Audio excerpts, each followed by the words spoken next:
4월 임시국회가 오늘로 막을 내립니다. 여당은 새 원내대표 선거로 분주하고 제1야당은 새로운 이름의 장외투쟁을 시작했습니다. 4월 국회는 개점 휴업 중에 충돌이 일어나 동물국회라는 오명을 썼고 5월 국회는 문도 못 여는 식물국회 소리를 듣게 생겼습니다. 멈춰선 국회, 거대 양당의 출구 전략은 과연 있는지 궁금합니다. 여야 1대1 미니토론, 더 정치에서 얘기 나눠보겠습니다. 현근택 더불어민주당 상근 부대변인, 윤기찬 자유한국당 홍보위원회 부위원장 나오셨습니다. 어서 오십시오. 안녕하세요. 안녕하세요. 자, 국민 속으로 민생 투쟁 대장정, 네. 이 공식 명칭이죠? 네, 그렇습니다. 네. 오늘 부산이 첫 일정이던데 네. 오늘만 여러 군데를 다녀요? 그러니까 이게 이제 이전의 거점 유세와 다르게 네. 이제 도보나 기타 대중교통 수단을 이용해서 직접 국민들과 접촉하는 기회를 갖고 여론을 수렴하고 또 이제 저희가 어필할 건 어필하고 이런 그 기획된 행사입니다. 그러니까 특정 지역에서 큰 집회를 여는 게 아니라 네. 뭐 간담회 등의 형식을 빌어서 군데군데 다니겠다는 거죠? 예, 그렇습니다. 그리고 네. 뭐 큰 집회 여는 경우도 한 두세 군데 예정은 돼 있습니다. 예를 들면 대전에서 그 권역별로 서울 광화문에서 열었던 집회 이렇게 대전과 그다음에 다른 지방 한 곳에서 두 군데에 있어서는 그렇게 열긴 여는데요. 네. 일단 그 행사 취지는 저희가 이제 여당으로부터 국정 동반자라는 대접을 못 받고 있기 때문에 그럼 국민이 어떤 힘을 얻어야 저희가 여당이 저희를 국정 파트너로 인정해 줄 것이다. 어떤 힘을 얻는 과정입니다. 동력을 확보하는 과정이다. 예. 지금 그 간담회 형식, 이렇게 촘촘히 다니는 형식은 주로 영남 지역에 집중되어 있는 것 같아요, 일정이. 영남 지역과 제가 18일 동안 다니고 있는데요. 예. 다닐 계획인데 영남 지역과 충청권, 그다음에 경기도, 강원권 다 예정이 돼 있습니다. 아, 예정은 다 돼 네, 있군요. 그렇습니다. 네. 자, 이런 한국당 행보에 대해서 민주당은 어떻게 평가하십니까? 저는 제일 궁금한 게요. 네. 지난번에 호남선 그다음에 경부선 해가지고 7군데를 한 번에 다 돌았거든요. 네. 다시 한 번 하는 거예요. 어찌 보면 그때는 이제 역에서 이렇게 유세는 아니지만 이제 뭐 규탄대회를 집회, 네. 그렇죠, 집회를 했는데 이번에는 이제 어찌 보면 17개 시도시를 이제 5월 말까지 한다는 건데 이 과연 그럼 지난번에 한 거 이번에 한 게 차이가 뭔지 혹시 저는 마치 이제 선거 유세하는 거 아닌가 이런 생각도 좀 들어요. 그래서 저는 이제 이게 물론 뭐 당연히 집회 자유가 있고 네. 뭐 어떤 규탄을 할 수 있지만 지난번에 한번 전국 다 한번 돌았거든요. 네. 또 다시 도는 건 제가 보기에 조금 그 의미가 좀 납득하기 어렵다. 그렇게 본다 그러면 일단 지금 원내외 뭐 병행 투쟁을 하는 것 같은데 지금 시기에는 사실은 이제 20대 국회가 일을 할 수 있는 기간이 올해 추석까지 본다 그러면 네. 한 4, 5개월밖에 없습니다. 제가 보기엔 20대 국회 마무리를 잘 했으면 좋겠다. 어쨌든 원내에서 할 일이 분명히 있기 때문에 빨리 국회로 돌아오는 게 맞다라고. 지금 원내외 병행이라고 했는데 네. 원내에서는 뭐가 가동되고 있습니까? 현재 가동되는 건 없습니다. 없는데 그래도 지금 이제 보이콧하겠다라고 네. 얘기는 안 하고 있거든요. 그러니까 본다 그러면 여지는 있는 것 같고 음. 또 한 가지 중요한 부분은 이제 나경원 원내대표 같은 경우는 지난번 뭐 광주나 아니면 오늘 이제 부산이나 이런 데는 아마 동행을 안 하는 것 같습니다. 네. 그럼 뭐 다른 사정이 있겠지만 어쨌든 그 협상의 여지라든지 아니면 원내에서 할 일을 남겨두는 게 아닌가 그런 네. 여지는 좀 있는 것 같습니다. 그 한국당에서 보이콧 선언 안 했다는 게 맞아요? 예, 보이콧 선언을 하지 않았습니다. 20대 국회가 죽었다고 이미 얘기를 했는데. 그것은 이제 상징적인 의미입니다. 네. 왜냐하면 아까 말씀드린 대로 그 114석의 거대 야당에 대해서 또 협치 대상으로 인정하지 않고 있다라고 저희가 판단했기 때문에 예. 협치 대상이 아니라고 판단을 받으면 사실은 국회 등원에서 할 수 있는 일이 없지 않습니까? 그래서 저희로서는 나경원 원내대표 등은 이번 그 대장정에 동행하지 않습니다. 그래서 국회에서 할 일을 하기 위해서 준비 작업에 있고요. 예. 동행하는 것은 아까 뭐 부대변인 말씀처럼 그렇게 의미가 좀 달라요. 처음에 규탄대회 했던 부분은 이제 국회 내에서 패스트트랙 관련돼서 저희가 규탄대회를 했던 부분이고요. 지금 이 부분은 이제 여당과 청와대에 저희 국정 동반자입니다라고 호소해도 받아들여지지 않기 때문에 그렇다면 저희로서는 어떤 협상의 레버리지를 가질 수 있는 게 민심이다. 또 청와대 여당은 이제 여론에 대해서 민감한 반응을 보이고 계시기 때문에 그런 차원에서 협상 동력을 확보하는 차원에서 돌아다니는 겁니다. 예. 뭐 나경원 원내대표가 이번 장외 그런 행사에 동행 안 하고 국회에 남아 있는 거는 여당으로부터 어떤 제안을 기다리고 있다 이렇게 봐도 되겠네요. 언제든지 협치를 할 의사가 저희는 있습니다. 예. 그걸 기다리고 있는 겁니다. 5월 국회요. 네, 이제 개원 협상을 해야 되잖아요. 네. 만약에 한국당이 응하지 않으면은 여야 4당이 그냥 열 수도 있습니까? 아니, 그거는 쉽지 않습니다, 지금. 왜냐하면 뭐 일단 가장 중요한 게 추경이나 민생 법안도 있습니다만 이제 추경이 가장 급한데 네. 예산 같은 부분은 대부분 이제 합의 처리해 왔고요. 그다음에 뭐 지금 패스트 트랙으로 굉장히 반발해서 뛰쳐나갈까 말까 이제 고민하는 상황인 것 같은데 여기서 또 여야 4당이 만약에 그냥 독단적으로 한다 그럼 당연히 이제 돌아올 명분이 없는 거지 않습니까? 네. 제가 보기에는 뭐 지금 민생 법안이든 추경이든 어쨌든 한국당과 합의를 하는 게 맞다라고 보고 있습니다. 그래도 문이 안 열리는 상태가 오래되면은 그때는 뭔가 결단이 필요하다 이런 여론이 있을 수도 있는데. 그렇긴 한데요. 그래도 어쨌든 이게 지금 뭐 우리가 누누이 얘기합니다만 패스트트랙의 법안, 특히 선거제 같은 경우에는 선거법은 어떤 정도 합의 처리를 하는 게 맞습니다. 그렇게 밝혔고요. 그렇다 그러면 한국당 입장에서도 일단 뭐 선거법에 관련해서 얘기할 게 있을 것이고, 그다음 공수처라든지 검경 수사권도 현재 완결된 게 아닙니다. 논의 과정이 있기 때문에 그런 어떤 논의를 할 수 있다. 그리고 계속 강조하는 것처럼 이거를 다시 취소해서 과거로 돌리는 거는 지난 6개월 동안의 모든 일들을 다 무효하는 거기 때문에 앞으로 논의해 갈 수 있다. 이런 정도라면 충분히 한국당도 들어올 수 있다라고 봅니다. 네, 뭐 각 당의 입장이 워낙 다르기 때문에 어떻게 접점을 차릴지는 좀 지켜봐야 될 것 같고요. 민주당 원내대표 선거가 혹시 계기가 되지 않을까 싶어서 여쭤보겠습니다. 네네. 내일 결정이 되지요? 네네. 지금 누가 유리합니까?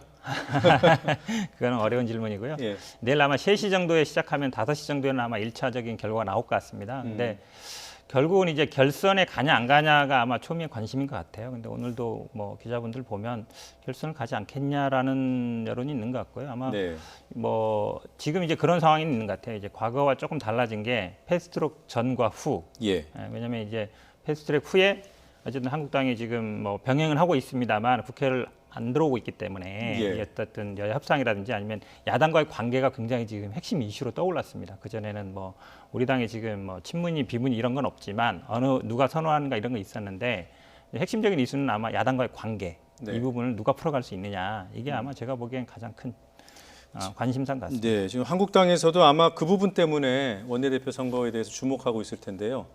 특별히 이 후보가 됐으면 좋겠다 그런 후보자가 있나요? 글쎄 뭐 아직 선거 전이라서 섣불리 말씀드리긴 그렇지만 일단 언론을 통해서 저희 바람은 협치를 강조하시는 분이 경색된 전국 풀이에 좀 더 유리하지 않을까 이런 생각을 하고 있습니다. 뭐 세 분 다 협치는 얘기하던데요. 강도가 다르더라고요. 그래요. 알겠습니다. 더 이상은 여쭤볼 수 없고요. 나 대표가 지금 뭐 장외 행사에 지금 동행 안 하고 있는 거는 민주당 새 원내대표가 이제 내일이면 결정되잖아요. 그러면 통상 그 다음 날 각 당 인사를 다니지 않습니까? 그 맞이할 준비를 하고 있는 건가요? 그건 늘 열려 있습니다. 저희로서는 이 경색된 전국을 풀기 위해서는 결자 해지가 원칙이다. 그러니까 이 초래한 분이 저희 민주당과 청와대라고 생각을 하고 있기 때문에 물론 다르게 생각하고 계시지만 일단 여당이지 않습니까? 그리고 국정을 주도하는 청와대 입장에서 관련 없는 두 개의 법안을 패스트트랙에 태운 것 자체가 국회 운영 원리에 반한다라는 게 저희 입장이라서 그 부분에 대한 명확한 입장 표명, 사과와 철회, 일단 뭐 철회 정도나 철회에 준하는 어떤 조치가 있어야만 국회가 정상적으로 운영되지 않을까라는 게 저희 입장이기 때문에 그에 대한 그 신임 원내 대표께서 어떠한 입장을 밝히느냐에 따라서 뭐 5월 국회가 순항하느냐, 좀 어려움을 겪느냐 이런 차이가 있을 것 같습니다. 뭐 그렇게 말씀하시지만 철회할 거라고 기대는 안 하시는 것 같고요. 기대는 합니다. 기대는 하는데 요구를 하시는 거지 기대는 안 하지 않습니까? 일말의 기대는 하고 있습니다. 왜냐하면 그 법안 지금 하시는 말씀이 합의 처리하겠다라는 말씀을 밝히고 계시기 때문에 합의라는 것은 사실 그런 합의 정신이 있었다 그러면 패스트트랙에 태우는 것 자체가 옳지 않았다라는 것도 반증하는 게 아닌가라는 생각을 합니다. 그건 합의 처리가 아니었잖아요. 합의를 위해서 최선을 다하겠다라는 입장이잖아요. 근데 그렇다면 생각해 보십시오. 이게 일정 기간과 일정 절차가 지나면 처리되게끔 본회의에 상정하게끔 된 이런 그 어떤 절차입니다. 본회의에 상정하게 되면 그때는 이제 다수결에 따라서 과반을 획득하는 정당이 원하는 방향으로 의결이 되는 겁니다. 이런 절차에 회부해 놓고 합의를 얘기한다라는 것은 앞뒤가 안 맞는 거예요. 그래서 지금 합의를 얘기한다 그러면 전에 간과했던 합의 정신을 되살린다. 그건 곧 패스트트랙에 태움을 처리한다는 의미로 저는 받아들이는 거예요. 그렇게 이해하시는군요. 자, 그거 이외에 말이에요. 지금 여야 고발전이 지금 치열하잖아요. 2차 고발도 하셨고. 이 고발을 서로 취하는 그런 제안을 하는 정도는 어떻습니까? 그거는 이제 필수적이라기보다는 좀 필요하다고는 봅니다. 그러나 충분 조건은 아니라고 보는 것이요. 그 부분에 대해서 이미 저희 원내대표도 밝혔듯이 감수하겠다는 게 있습니다. 그러니까 국회 정상화를 위해서는 의원 개인의 불이익은 감수하겠다는 자세이기 때문에 예. 그것만 갖고 국회 정상화를 위해서 뭐 모든 걸 다 희생하겠다 이런 등식은 성립하지 않는 것 같아요. 네, 그 정도 카드로는 크게 매력적이지 않다라고 네, 보시는 그렇습니다. 거군요. 지난 시간에도 그 고발 취하 여부에 대해서 네네. 이게 뭐 친고죄나 반의사 불벌죄가 아니기 때문에 네. 고발 취하해봐야 검찰에서 수사하면 수사하는 거다 이렇게 말씀하셨잖아요. 네네. 그럼에도 불구하고 정치적인 의미에서의 고발 취하는 작지 않은 의미인 것 같습니다.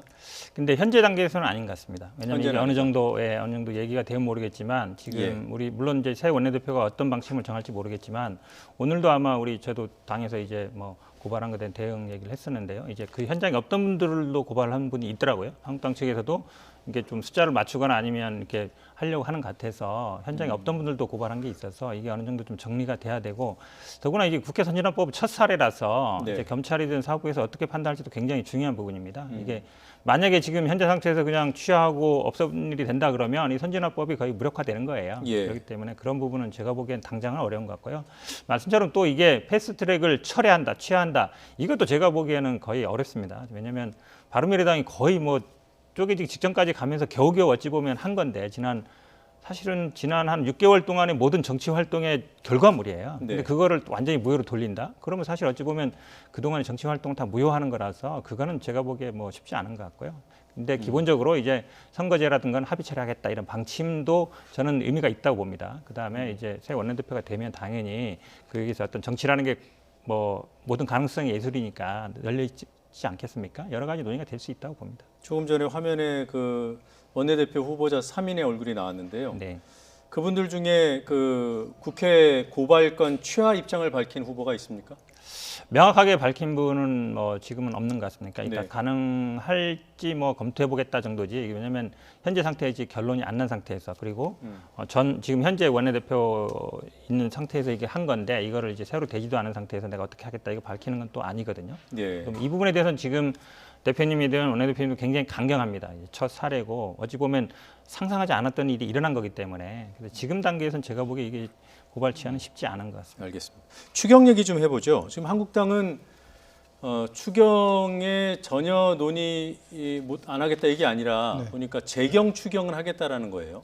예, 재해대책과 그 관련돼서 예, 재해 추경. 예, 네. 재해 추경에 대해서는 저희가 긍정적으로 응할 자세가 돼 있고요.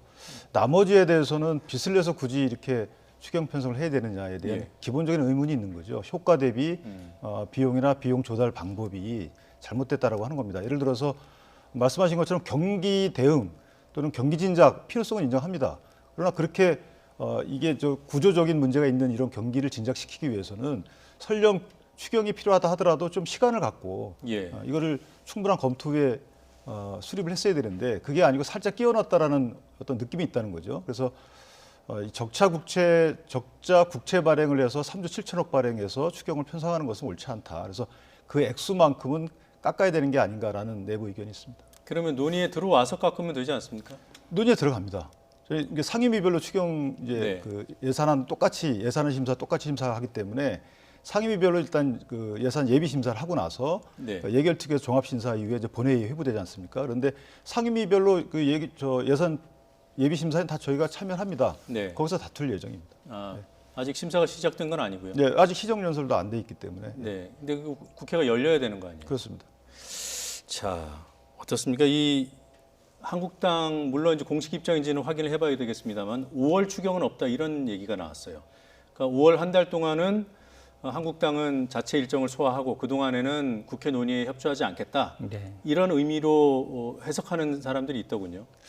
그게 아까도 말씀드렸습니다만 이제 원내외 저는 이제 병행으로 갈 것 같습니다. 왜냐하면 이제 완전 보이콧하겠다는 건 아니기 때문에 예. 추경을 안 한다고 안 하고 있고요.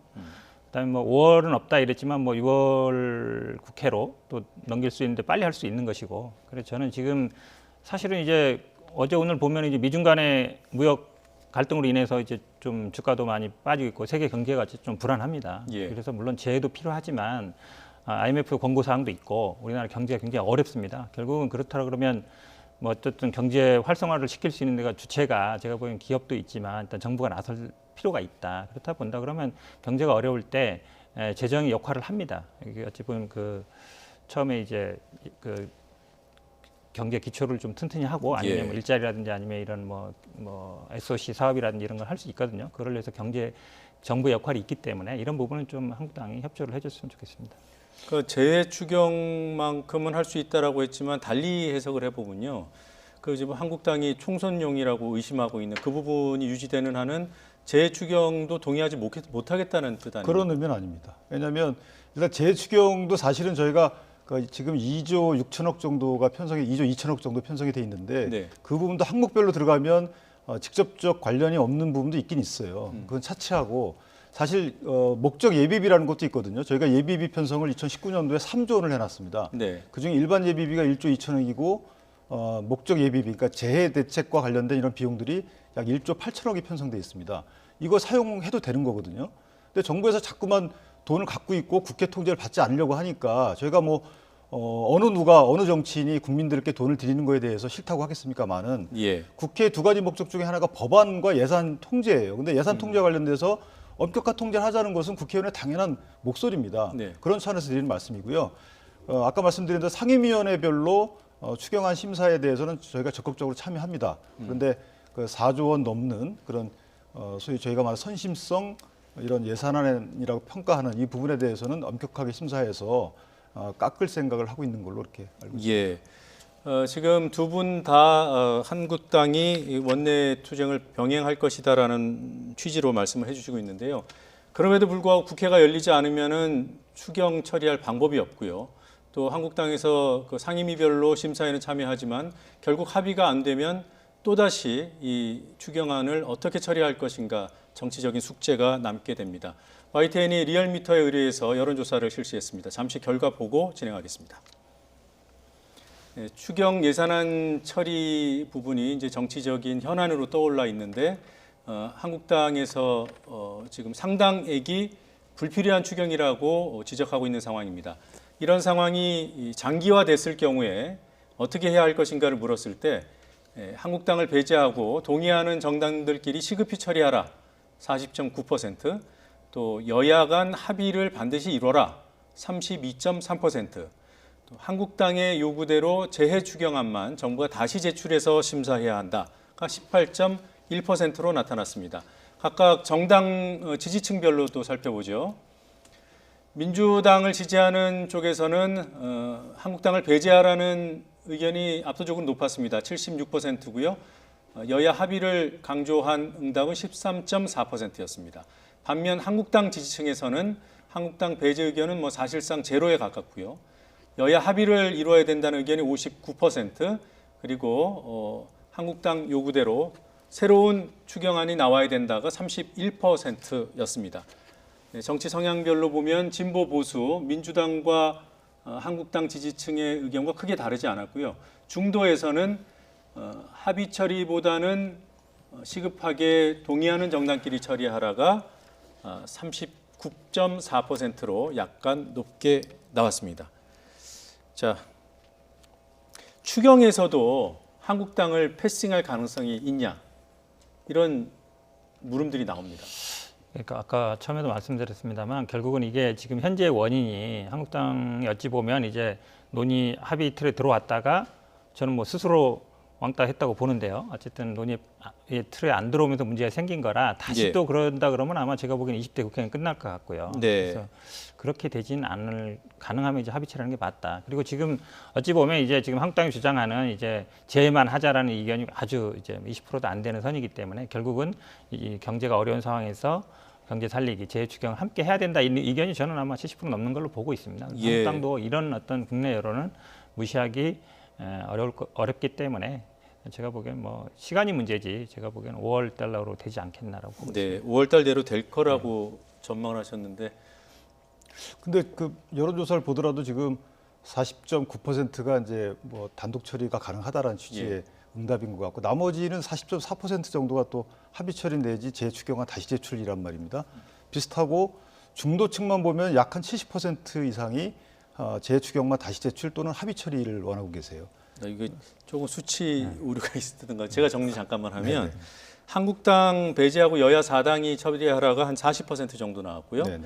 그다음에 그거 이외의 의견, 그러니까 한국당 요구대로 새로운 추경안을 내거나 네. 아니면 그 여야 합의하라라는 의견을 합하더라도 한 50% 정도 나옵니다. 그러니까 중도도 한국당을 마찬가지고요. 배제한 처리는 40.9%가 나온 것 같고요. 네, 네. 한국당을 그 이외의 의견, 그러니까 한국당이 얘기했던 재추경안만 다시 제출 플러스 그다음 여야 합의까지 하면은 이게 40.4% 한 나옵니다. 50% 정도 네. 나옵니다. 50%. 그렇죠, 50%. 예. 죄송합니다. 그러니까 이걸 훨씬 많은 거죠. 네, 한국당을 배제하라는 요구가 많다고 읽을 수도 있고요. 예.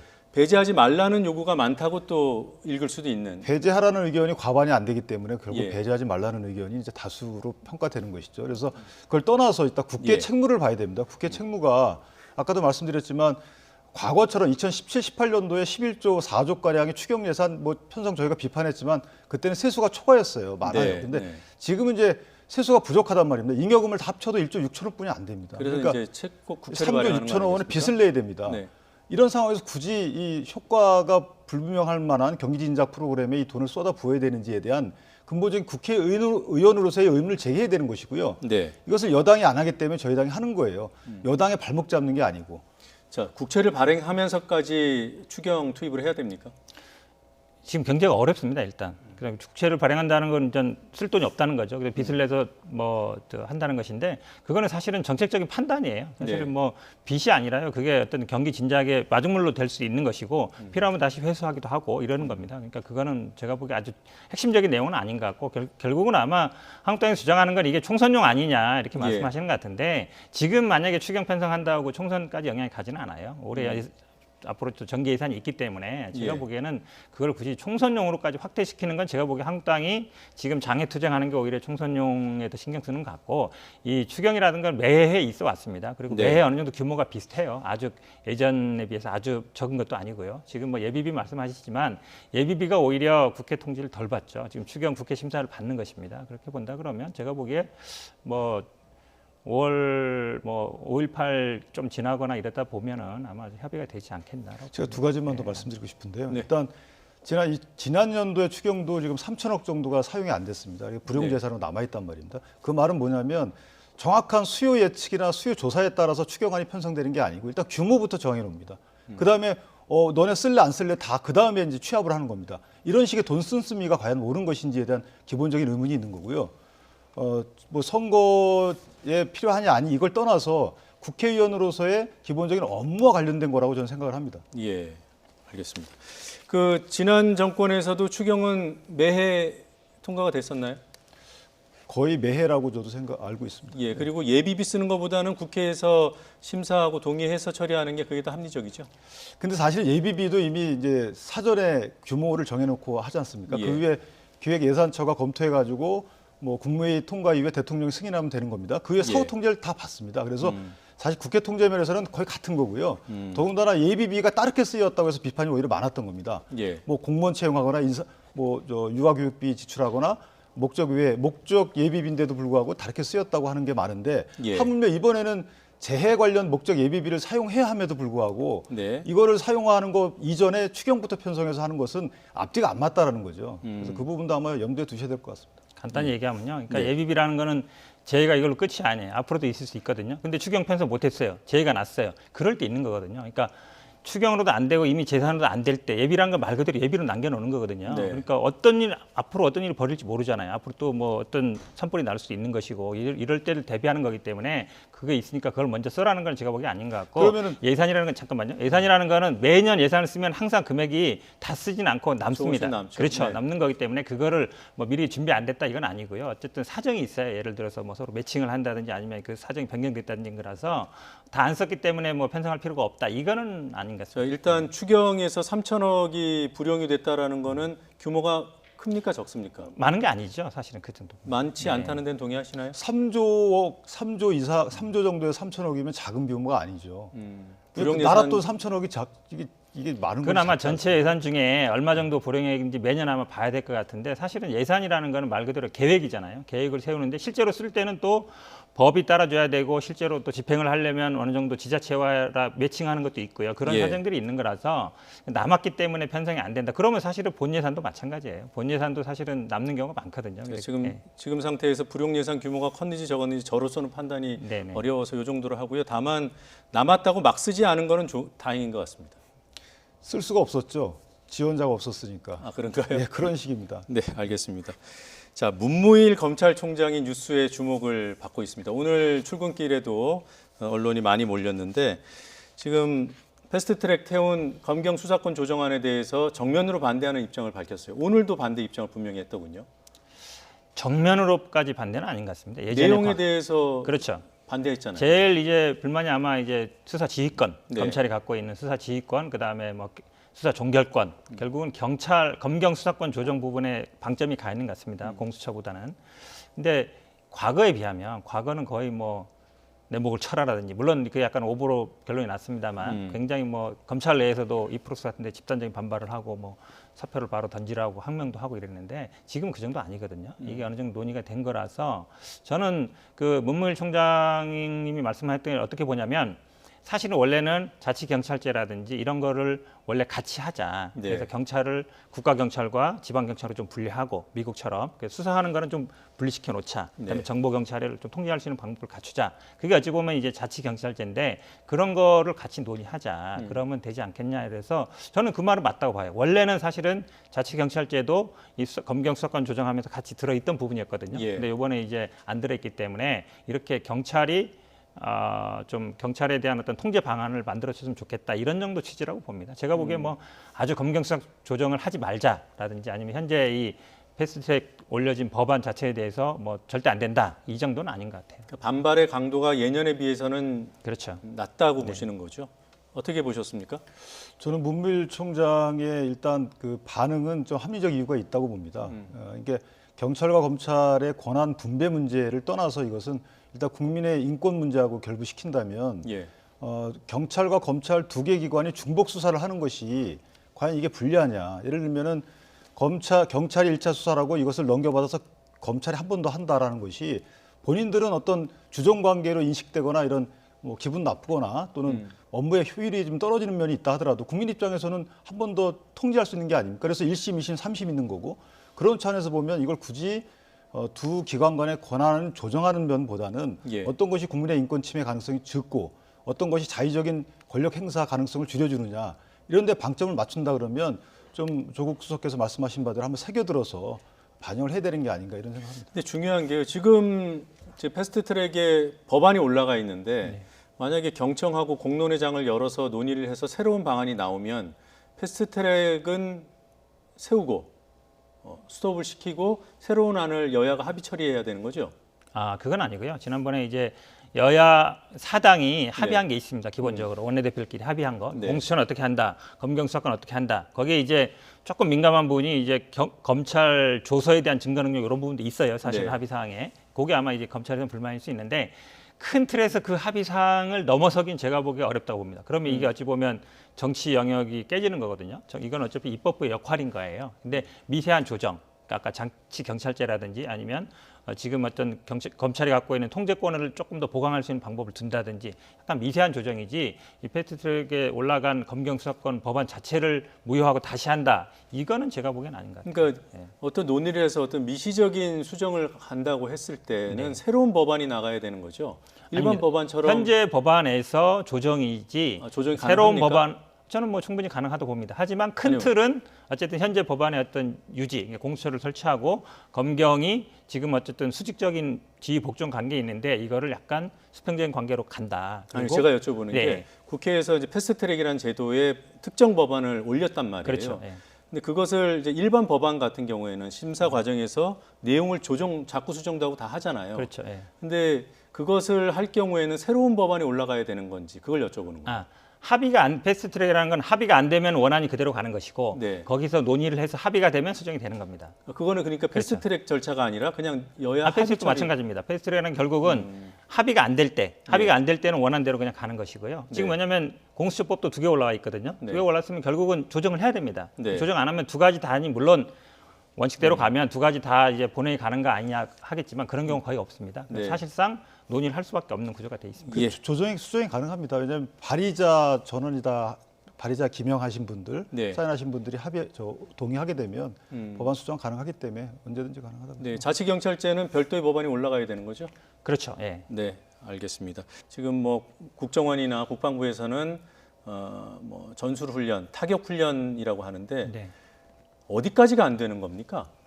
그러니까 결국은 이게 도발이냐 아니냐 아니면 미사일이냐 아니냐 이거보다요 유엔 제재 어떤 결의에 위반되느냐 안 되느냐 그게 예. 정점이라고 봐요. 근데 네. 지금 보면은 지금 뭐 자유한국당에서는 민주당 측 비난하고 있지만 제가 보기에 한미일의 입장이 거의 비슷합니다. 특히 네. 중요한 한미 간의 입장이 비슷해요. 미국에서도 이게 명확하게 얘기는 안 하고 있지만 어쨌든 판을 깨려는 건 아니다. 예. 유엔 제재 결의 위반 아니다. 이런 큰 네. 틀에서 정치적으로 외교적으로 판단하는 부분이지 이거를 팩트로 미사일이냐 아니냐 그 의미를 따지는 건 제가 보기에 그렇게 중요한 문제는 아니라고 봅니다. 예, 지금 한국당에서는 굴욕적인 대북 입장이다. 그리고 이를테면 흉기를 요리용 칼이라고 하는 셈이다. 이렇게 비판을 했던데요. 그러니까 미국의 입장은 이해가 됩니다. 왜냐하면 본인들은 일단 ICBM이나 SLBM처럼 본인 본토에 대한 직접적인 압박 수사는 안 되는 것이기 때문에 예. 그런데 우리 같은 경우에는 유엔 대북 제재 결의나 미국 독자 제재 결의와 달리 9.19 군사 합의가 있습니다. 예. 거기에 보면 해상이나 공중, 지상에서 어떠한 적대적 행위도 하지 않도록 되어 있습니다. 예. 거기에 정면으로 위배했다고 보여지고요. 예. 그에 따라서 이 행위에 대해서는 규탄을 해야죠. 하고 항의하고 재발 방지 대책을 받아내야 되는데 이것을 그냥 미국과 보조 같이 맞춰서 마치 안보 위협이 같은 수준에서 다가오는 양 이렇게 하는 것은 안보 주권을 포기한 게 아닌가 이런 생각을 듭니다. 이게 그 9.19 군사합의 위배라는 거는 우리 정부에서 입장을 내놨나요? 내놨습니다. 어쨌든 합의 위반이다. 그리고 네. 이거 유감을 표한다는 게 있었고요. 근데 결국은 이제 아까도 말씀드렸지만 이게 결국은 북미 간의 아니면 남북 간의 회담과 관련된 문제입니다. 현재 어쨌든 그 기본적인 큰 흐름, 그러니까 대화의 흐름이라든지 아니면 평화의 흐름이 깨진 건 예. 아니거든요. 이제 와서 그럼 우리가 뭐 다시 우리도 군사적인 대응을 해야 되느냐? 그건 아닙니다. 예. 그렇다 예. 본다 그러면 네. 네, 알겠습니다. 대화와 외교 차원에서 접근하고 실질적인 안보 차원에서 접근하는 차이가 명확히 보이는군요. 자, 두 분 말씀은 여기까지 듣고 토론 여기서 마무리하겠습니다. 고맙습니다.